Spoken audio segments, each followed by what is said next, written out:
Bonjour à tous, Back to Trees, la chaîne YouTube qui se veut de casser les fausses croyances et d'éveiller les consciences. Je suis très heureux de vous retrouver en ce début d'année pour vous souhaiter une bonne année et une bonne santé. Voilà, c'est la formule un petit peu éculée que tout le monde utilise chaque année pour... Bon, ça fait chier tout le monde cette formule, hein. Tout le monde n'a pas forcément envie de rencontrer tout le monde pour dire bonne année, bonne santé. Mais bon, bref, c'est la formule qu'on utilise depuis des générations. Et on se souhaite la bonne santé, voilà. Alors, quelque part, je dirais, cette année, c'est un petit peu particulier de se souhaiter la bonne santé parce que dans cette époque de marasme, de la peur, de la mort, de marasme, comme je disais, des dictats de la peur et de la peur de la mort imminente par Covid-19, c'est un petit peu compliqué de se souhaiter la bonne santé, non? J'aimerais bien savoir comment les gens ont fait cette année pour aller voir leur papy, leur mamie, leur oncle, leur tante, leurs parents, pour leur dire bon, bonne année, mais surtout la bonne santé, que cette année soit meilleure que cette année merdique 2020 qu'on a subie, où on a tous été parqués, muselés, opprimés, parce qu'il y a 0,05% des gens qui sont morts d'un virus. Ok, bon bref, c'est ironique, bien sûr, quelque part, mais bon, la santé, on se la souhaite chaque année. Alors c'est un petit peu drôle parce qu'on se souhaite la santé. Ça veut dire que quelque part, on espère que les gens soient en bonne santé. On se souhaite la bonne santé. Ça veut dire que la santé, ça nous tombe un petit peu dessus par chance, en fait. Voilà. C'est vraiment... on a de la chance si on est en bonne santé, quoi. Eh ben non, absolument pas, absolument pas. La santé, ça se crée, ça va chercher, ça se façonne, ça se maintient, ça se fait perdurer tant qu'on a compris où résidait réellement la santé. Et la santé, elle est très simple en fait. Elle est là. Elle est en nous. On a tous la capacité d'être en bonne santé, absolument en bonne santé. Et on n'a pas besoin, quelque part, de rester dans le diktat de cette fameuse ère pasteurienne où depuis M. Pasteur, on se plie, on se force à vouloir se battre continuellement contre la maladie, contre les virus. Il faut se battre, voilà, on tire dans une direction qui est, il faut dézinguer les virus, il faut dézinguer, il faut se protéger, il faut les tuer, il faut trouver des antidotes, il faut trouver des vaccins, il faut trouver un tas de trucs, alors qu'en fait c'est dans l'autre direction qu'il faut regarder, puisque la santé, elle est juste là. Et la santé parfaite, elle est en vous, puisqu'elle s'appelle votre système immunitaire. Donc vous êtes 100% responsable de votre santé. Et ce n'est certainement pas nos castes dirigeantes, et j'inclus dans les castes dirigeantes non seulement nos hommes politiques, qui ne sont que les marionnettes de ces gros industriels et surtout de Big Pharma. Donc ce n'est ni la classe politique, ni le masque, ni les gestes barrières, ni quoi de qui ou qu'est-ce, et encore moins ça ou ça, qui va vous sauver. Ah bah non, absolument pas. Absolument pas, parce que quelque part, j'ai envie de faire un petit parallèle un petit peu amusant. Il y a très longtemps de cela, à l'époque du Moyen-Âge et même encore avant, les gens qui étaient a priori moins éduqués, moins érudits que nous, qui ne savaient ni lire ni écrire, ils avaient peur. Et la première chose dont ils avaient peur, c'était la mort. Okay, et quand un gouvernement, une classe, une caste dirigeante avait compris que la peur permettait de contrôler, ils s'en servaient à mort. Et les premiers à avoir fait ça, je suis navré de dire ça, je ne suis pas forcément athée, mais c'est la religion. Parce qu'à l'époque, comme on ne connaissait rien, on se réfugiait dans la religion. Et on croyait très fortement en Dieu, et on a toujours le droit de croire en Dieu. Mais on croyait tellement en Dieu qu'on croyait que, si on était un fervent pieux, on était sauvé. Et même s'il nous arrivait quelque chose, on trouvait toujours une bonne raison pour dire que c'était naturel et qu'il fallait continuer de croire. Et bien évidemment, les gens qui avaient compris cela se servaient de cela pour instaurer la peur. Et on a oublié cela, forcément. Aujourd'hui, on est des gens très érudits, on est scientifiquement aboutis, on connaît plein de choses. Alors, effectivement, on a oublié les croyances religieuses, desquelles des fois on se moque parfois. Les gens bien pensants, les gens très intelligents se moquent de cela. Par contre, j'ai envie de dire, il faut quand même une putain de sacrée dose de foi et de croyance sans faille, sans conteste, pour croire que ça, où cette saloperie de merde qui s'appelle un vaccin, c'en est un, je vous dirai pas lequel, va vous sauver. Ça veut dire qu'on croit en ce qu'il y a dedans, on ne challenge même pas, je veux dire, on ne challenge pas ce qu'il y a là-dedans ou ce qu'il y a là-dedans. Dès qu'on a mal, dès qu'on a peur, dès qu'on a un problème, vite, trouvez-nous ça pour qu'on soit sauvé. Et bien ça, c'est l'apogée de la connerie humaine, non, n'est-ce pas? L'apogée de la connerie humaine. Et casser une fausse croyance, c'est exactement ça. C'est très compliqué de croiser ce type de croyance. Parce que c'est un petit peu comme à l'époque où quand on disait que la Terre était ronde, tout le monde croyait que la Terre était plate, et ben les mecs qui disaient que la Terre était ronde, on les foutait au pilori ou au bûcher. Ben aujourd'hui, quand on vous dit que ce qu'il y a là-dedans, c'est juste un génocide, je vais plaisanter, intergalactique, mais c'est vrai. Il faut juste prendre le temps de creuser le sujet, de se dire peut-être que j'ai tort, peut-être que je vais douter, et peut-être que je vais me renseigner pour savoir ce que c'est qu'un vaccin, peut-être que je vais me renseigner pour savoir ce que c'est qu'une pilule, et peut-être que je vais me renseigner pour savoir pourquoi les entreprises d'industrie pharmaceutique mettent autant d'efforts à nous créer des choses pour nous soigner. Mais ils ne sont pas là pour vous soigner, bien évidemment. Si vous n'étiez pas malade, ils n'existeraient pas. Ça serait un petit peu emmerdant pour eux. Donc ce n'est pas leur business, ce n'est pas leur fonds de commerce. Et quelque part, sous Covid-19, et j'en ai déjà parlé dans les autres vidéos, j'avais promis de ne pas revenir sur le sujet, mais je vais revenir 30 secondes dessus. On essaye de nous faire passer d'un monde A à un monde B, un monde que nous avions connu, de liberté, où aujourd'hui on va nous forcer, par l'intermédiaire de cette saloperie, à modifier notre génome et à potentiellement aller vers une humanité unique, préprogrammée, préconnue, où la maladie et la consommation sera connue à l'avance et fera le bonheur de notre économie. Alors si je reviens sur la santé, aujourd'hui, non, la santé, elle n'est absolument pas là-dedans. Donc tout ça, il faut le challenger, il faut le creuser. Il ne faut pas prendre pour acquis ce que je vous dis, bien évidemment, je le dis toujours, allez creuser, fouiner, et très rapidement, si vous creusez la vraie information, vous comprendrez très vite que ce que je vous raconte est la vérité. Mais on est des complotistes. Chut. Ah, il ne faut pas le dire. Bref, creusez, et quelque part, vous comprendrez que tout ce que je vous raconte, c'est vrai. Mais moi, aujourd'hui, ce que j'ai envie de vous dire, c'est vous parler de la santé. Et la santé, elle est très très simple. Je vous le disais, elle est en vous. Elle est en vous, elle est là, elle est partout. C'est pour ça que Back to Trees, j'ai vraiment envie de vous parler de ce retour à la nature, puisque quelque part, on n'a pas besoin de cette ère pasteurienne, on n'a pas besoin de ces industries, qu'elles soient agroalimentaires ou pharmaceutiques, pour nous venir en aide. En fait, on a juste besoin de comprendre ce qu'on est. Et la santé, elle réside dans 4 piliers. 4 énormes piliers que je vais aborder au fur et à mesure de toutes mes vidéos cette année, parce que c'est vraiment là-dessus que j'ai envie d'insister pour casser le plus grand nombre de fausses croyances. La première, c'est votre terrain. Si vous creusez un petit peu les choses et que vous allez voir d'autres personnes qui alertent sur ce sujet, qui parlent de ce sujet.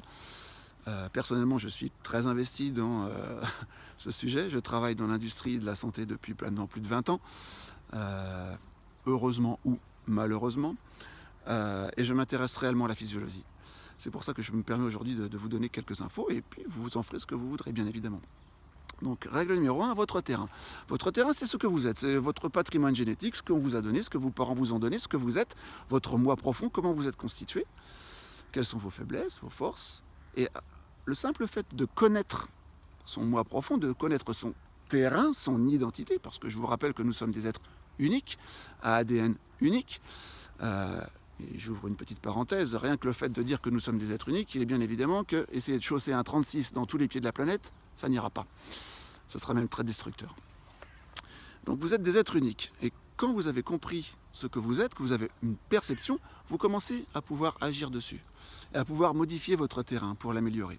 Mais c'est assez compliqué. Donc on va passer sur les 2 et 3e piliers, qui sont les suivants. Donc le 2e pilier de votre santé, c'est votre environnement. Votre nourriture. Je ne parle pas d'alimentation, je parle de nourriture. Tout ce qui vous entoure, que ce soit là où vous habitez, ce que vous vivez au quotidien avec vos proches, avec vos amis, dans le sport, dans vos relations interpersonnelles et bien évidemment dans votre travail. Tout cela influe copieusement sur ce que vous êtes. C'est pour ça, par exemple, que je prends toujours un exemple assez basique. Vous avez des gens qui sont bûcherons ou qui font des tâches qui paraissent assez dures et qui, à côté de ça, ont une alimentation de merde, par exemple. Et bien, ils sont en bonne santé. On se dit, putain, ce gars-là, il fume un paquet de tiges par jour, il boit des canons, mais il est en super bonne santé et il va claquer à 95 ans. Parce que ce gars, quelque part, il a été toujours dans l'environnement qui lui convenait. Il a toujours été heureux de ce qu'il faisait, heureux des relations qu'il avait avec autrui, heureux du job qu'il faisait, et heureux de tout ce qu'il vit au quotidien, en fait. Et ce deuxième pilier est vraiment essentiel, bien plus essentiel que la nourriture quelque part. Donc c'est pour ça que j'insiste lourdement, et je reviendrai dessus bien évidemment, que l'environnement dans lequel vous êtes influe énormément. On parle aussi souvent de malades qui sortis de l'hôpital avec une maladie assez lourde se remettent mieux que d'autres parce que ils ont la niaque, ils sont pétillants, ils sont heureux parce que leur environnement extérieur leur permet de ressentir ça. Si vous êtes opprimé, oppressé par un employeur qui vous fout continuellement au burn-out, par des amis qui ne sont pas forcément des amis, ou un foyer qui ne vous comprend pas, toutes ces petites choses vont créer un certain nombre de stress, de stimuli, qui potentiellement vont a fortiori au plus, vont développer potentiellement des tumeurs cancéreuses. Bref, vous comprendrez très rapidement, quand je déploierai ce sujet plus copieusement, que l'environnement est un facteur très important. Donc celui-là, on peut agir dessus. On est 100% responsable. On peut agir dessus. Et il peut améliorer notablement la santé. Le troisième facteur est l'activité physique, bien évidemment. On a toujours dit depuis des années, le travail c'est la santé. Mais quand on disait le travail c'est la santé, c'est pas le travail que l'on vit nous aujourd'hui dans nos sociétés capitalistes hyper surmédiatisées, hyper suropprimées, où on a des boulots la plupart du temps sédentaires et derrière un ordinateur. Le travail c'est la santé, c'est le mouvement. Il faut comprendre, c'est le mouvement, c'est la santé. C'est très simple aujourd'hui. Si vous preniez un peu de recul, vous comprendriez que ce que je raconte là est totalement en fait simple et basique. Si vous prenez votre main et que vous la mettez dans un plâtre parce qu'elle est cassée pendant 1 mois par exemple, au bout d'1 mois vous récupérez votre main, vous n'arrivez plus à la bouger parce que le manque de mouvement a fait que la main s'est atrophiée, elle ne peut plus bouger, les muscles se sont atrophiés et il va falloir beaucoup de temps pour faire de la rééducation, pour retrouver un mouvement, même de l'appréhension, pour retrouver de la force. Ça va être très long, ça va être un long chemin, mais ça va revenir. Vous comprendrez très bien aussi que quelqu'un qui fait ce mouvement-là tous les jours, qui travaille de ses mains, a des mains relativement souples, fortes. On voit les guitaristes, les gens qui travaillent, les musiciens, les gens qui travaillent, les artisans qui travaillent de la main ont des mains très fortes.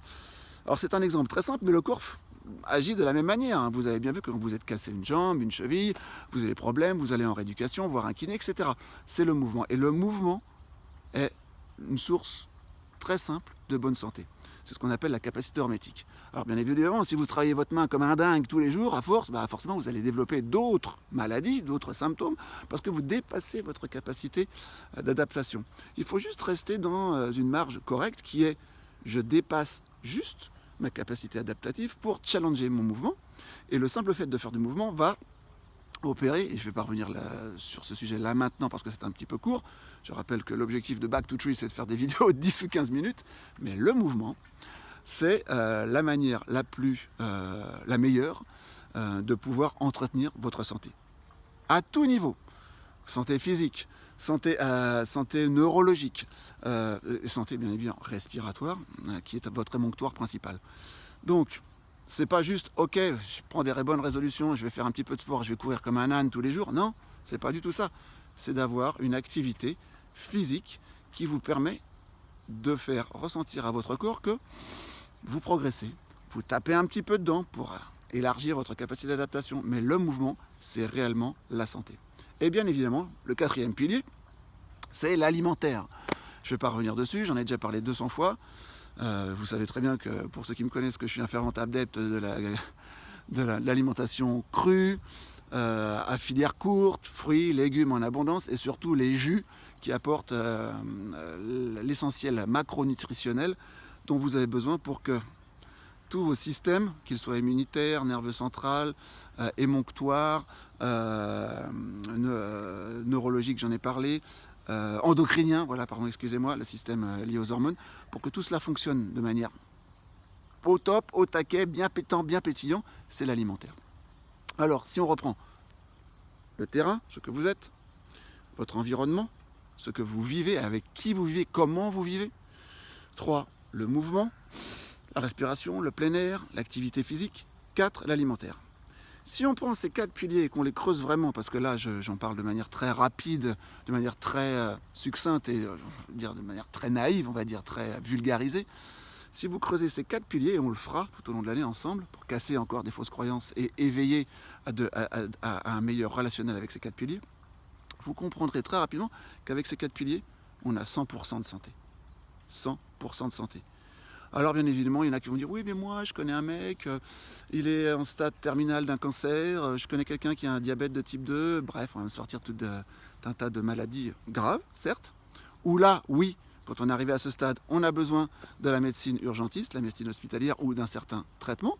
Mais le recours à ces 2 saloperies que je vais retrouver dans ma poche, je dis pas qu'il est pas nécessaire, je dis qu'il est potentiellement nécessaire dans des cas où on n'a justement pas été capable de respecter les 4 piliers que je vous ai donnés pour avoir la santé idéale dont tout le monde peut faire preuve et peut avoir, quel que soit votre environnement, où que vous viviez. Oui, des fois on a recours à ça, pour un temps minime, et après on repart sur la culture de ces 4 piliers. Mais si vous cultivez réellement ces 4 piliers, je peux vous assurer que de manière très simple, le retour à la nature, qui est un résumé de ces 4 piliers, vous donnera la bonne santé. Alors on reviendra dessus. Mais en attendant, le seul message que j'ai envie de vous dire, c'est arrêtez votre télé, ouvrez votre cerveau, n'écoutez pas vos gouvernements, n'écoutez pas le système de la peur que nous sommes en train de subir, et surtout n'acceptez jamais, jamais cette misérable saloperie qui va vous changer et vous empêchera de mettre en place les 4 piliers. On se retrouve bientôt, je vous adore, j'espère que vous écouterez ça, j'espère que vous creuserez, et back to trees!